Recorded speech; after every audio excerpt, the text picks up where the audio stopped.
जय हिंद दोस्तों, एक बार फिर से आपका स्वागत है आपके अपने YouTube चैनल दिल से डिफेंस में। जीके और जीएस की सीरीज में आज हम लोग अपना अगला पार्ट देखेंगे। तो आइए पहला प्रश्न देखते हैं। स्वतंत्र भारत के प्रथम कमांडर इन चीफ कौन थे? इसका मतलब ये कह रहा है कि भारत के पहले थल सेना के अध्यक्ष कौन थे। तो इसका सही जवाब हो जाएगा जनरल के.एम. करियप्पा। अगर भारत के पहले फील्ड मार्शल पूछता है तो हम कह सकते हैं कि कौन हो जाएगा, जनरल सैम मानेकशॉ। तो ये था पहला प्रश्न। आइए अगला प्रश्न देखते हैं। निम्नलिखित में से भारत पर पहली बार आक्रमण करने वाले कौन थे? तो भारत पर सबसे पहली बार आक्रमण किया था मंगोलों ने, इसलिए ऑप्शन नंबर बी। अगला प्रश्न देखते हैं। भारत का सबसे ऊंचा झरना कौन सा है? तो सबसे ऊंचा झरना मतलब कह रहा है कि सबसे ऊंचा वाटरफॉल यानी जल प्रपात। तो इसका सही जवाब हो जाएगा ऑप्शन नंबर डी, कुंचिकुल। अगर पूछे कुंचिकुल कहाँ है तो कर्नाटक में है ये। इससे पहले जो हुआ करता था उस शरावती नदी पर जो बना हुआ रहता था वो होता था। अगला प्रश्न देखते हैं। लिखा हुआ ईरानी ट्रॉफी का संबंध किस खेल से है? तो इसका सही जवाब हो जाएगा ऑप्शन नंबर बी, ईरानी ट्रॉफी क्रिकेट से संबंधित है। अगला प्रश्न देखते हैं। विजय दिवस मनाने का कारण क्या है? तो विजय दिवस मनाने का कारण है option number B, Bharat Pakistan के बीच जो 1971 वाला युद्ध हुआ था जिसमें बांग्लादेश बन गया था, वही कारण है। तो ऑप्शन नंबर बी। कभी कभी क्वेश्चन पूछता है कि बांग्लादेश कब बना था, तो 1971 में, क्योंकि 1971 के युद्ध में पूर्वी पाकिस्तान को बांग्लादेश बना दिया गया था। अगला प्रश्न देखते हैं। अरुणाचल प्रदेश की राजधानी क्या है? तो अरुणाचल प्रदेश की राजधानी है ऑप्शन नंबर बी, ईटानगर। अगला प्रश्न देखते हैं।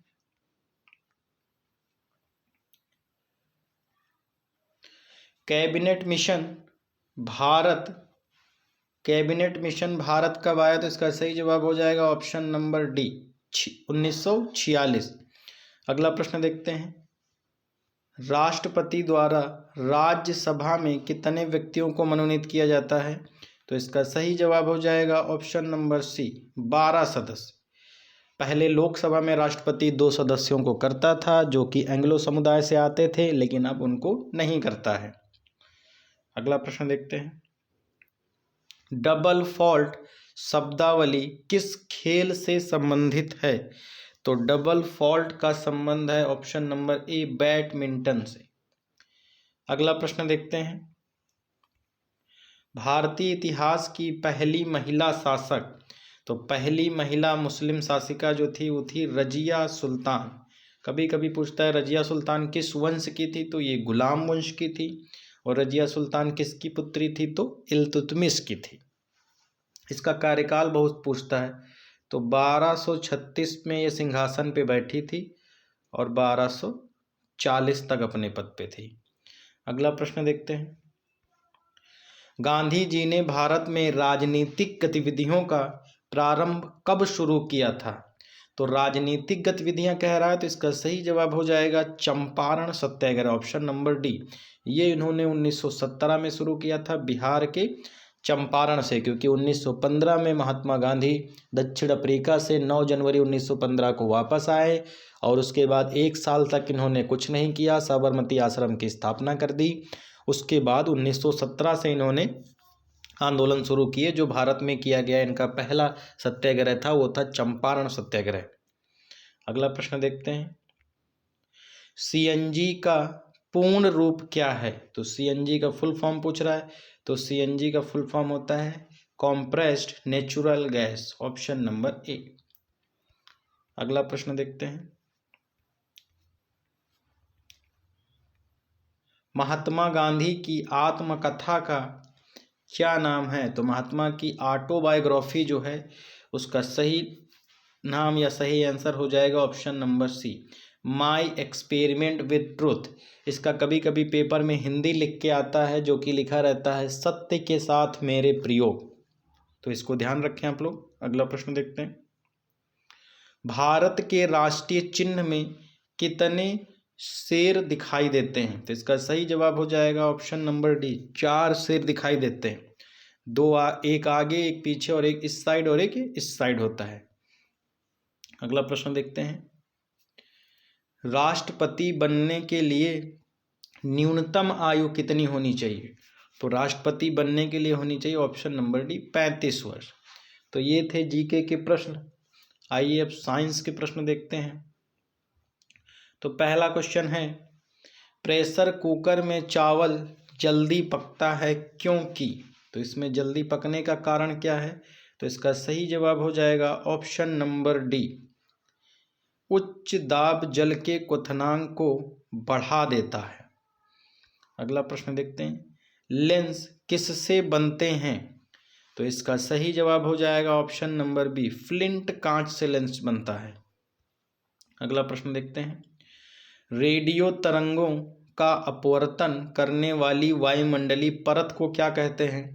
तो इसका सही जवाब हो जाएगा ऑप्शन नंबर बी, आयन मंडल कहते हैं। तो अगला प्रश्न देखते हैं, प्रकाश तरंगे हैं। तो 19 नंबर प्रश्न का सही जवाब हो जाएगा ऑप्शन नंबर सी, प्रकाश तरंगे हैं विद्युत चुंबकीय तरंगे। अगला प्रश्न देखते हैं, ग्रीन हाउस प्रभाव से पृथ्वी के वायुमंडल का गर्म होना, इसका क्या कारण है? तो 20 नंबर प्रश्न का सही जवाब हो जाएगा ऑप्शन नंबर सी, अवरक्त किरणें। अगला प्रश्न देखते हैं, निम्नलिखित में से क्या किसी बड़े शहर की वायु को प्रदूषित करता है? तो इसका सही जवाब हो जाएगा ऑप्शन नंबर सी, सीसा। अगला प्रश्न देखते हैं, साबुन निम्न में से किसके सोडियम लवण होते हैं? तो 22 नंबर प्रश्न का सही जवाब हो जाएगा ऑप्शन नंबर डी, कार्बनिक अम्ल। अगला प्रश्न देखते हैं, किस वर्ष जीवाणुओं की खोज हुई थी? तो जीवाणु की जो खोज हुई थी वो हुई थी ऑप्शन नंबर सी, 1676 में। पूछे जीवाणु की खोज किसने किया था? तो ये किया था ल्यूमेनहॉक। ल्यूमेनहॉक ने किया। और विषाणु की खोज कहे तो इवानोवास्की। विषाणु मतलब वायरस, जीवाणु मतलब बैक्टीरिया। अगला प्रश्न देखते हैं, रेंगने और विसर्पण करने वाले कशेरुकी जंतुओं के प्रकार को क्या कहते हैं? तो 24 नंबर प्रश्न का सही जवाब हो जाएगा ऑप्शन नंबर डी, सरीसृप कहते हैं। पैथोलॉजी का अध्ययन, पैथोलॉजी का अध्ययन डैश किसके लिए होता है? तो इसके ऑप्शन देख लेते हैं। तो इसका सही जवाब हो जाएगा ऑप्शन नंबर बी, रोगों के लिए होता है। अगला प्रश्न देखते हैं, संक्रामक रोगों का उदाहरण है। तो 26 नंबर प्रश्न का सही जवाब हो जाएगा ऑप्शन नंबर ए, जुकाम। अगला प्रश्न देखते हैं, इबोला क्या है? वायरस है, बैक्टीरिया है, प्रोटोजोआ है, कवक है? तो इसका सही जवाब है ऑप्शन नंबर ए, वायरस है। ऐसे कोरोना पूछे क्या है तो वायरस है। अगला प्रश्न देखते हैं, सौर ऊर्जा का अधिकतम स्थिरीकरण किसके द्वारा किया जाता है? तो 28 नंबर प्रश्न का सही जवाब हो जाएगा ऑप्शन नंबर डी, हरे पादप। अगला प्रश्न देखते हैं, चोंच किससे बनती है? तो 29 नंबर प्रश्न का सही जवाब हो जाएगा ऑप्शन नंबर बी, जबड़े। अगला प्रश्न देखते हैं, लैक्टोज किस में पाया जाता है? तो 30 नंबर प्रश्न का सही जवाब हो जाएगा ऑप्शन नंबर सी, दूध। तो ये थे जीके और जीएस के प्रश्न। वीडियो आपको अच्छा लगा हो तो वीडियो को लाइक करें, चैनल को सब्सक्राइब करें और अपने दोस्तों के साथ शेयर करें। जय हिंद।